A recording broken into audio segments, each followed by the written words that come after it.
The seasons passed, as naturally did time. Everything changed as part of nature's plan.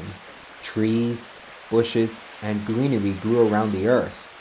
Earth, which had been swept down from the high hills years before. One thing, however, remained unchanged. A little old engine, sheeted snugly inside a now buried shed. Poor Duke wasn't aware of the changing world, or even keenly aware just how much time had passed since he last saw his old driver and fireman. "Must they have boarded up the windows?" he muttered to himself for the umpteenth time.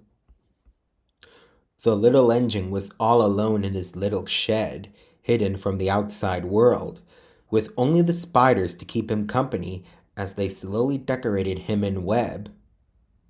"Any day now, His Grace will come to find me," sighed Duke to himself. "He can't have forgotten me. It just wouldn't do." He wasn't aware just how long he'd been shut away in solitude. He knew it longer than mere days, or even weeks. Months, certainly, and he often wondered if it had been years. Duke often dozed to pass the time, but occasionally sleep would evade him, and he was left only with his own voice to amuse himself. "Not letting an engine have a glimpse of the sunshine certainly wouldn't suit His Grace," croaked Duke again. "But why hasn't His Grace come yet?" Holding out for His Grace to rescue him was Duke's only comfort, and he reminded himself of that with each passing day he could make out.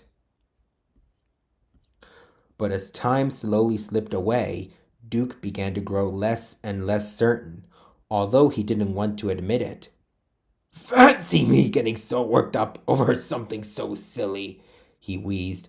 The spiders paid him no notice. But unbeknownst to Duke, he held the intention of someone else. "Perhaps I really will be stuck here for—" The old engine stopped suddenly. The unmistakable sound of a squeak cut through his thoughts. "Who's there?" asked Duke, peering into the darkness. Suddenly, he saw them. There, huddled in a dark corner of the shed, the old engine could just make out two field mice watching him inquisitively. "Oh, some company at last," chuckled Duke quietly. "Come to listen to an old engine babble, have you?"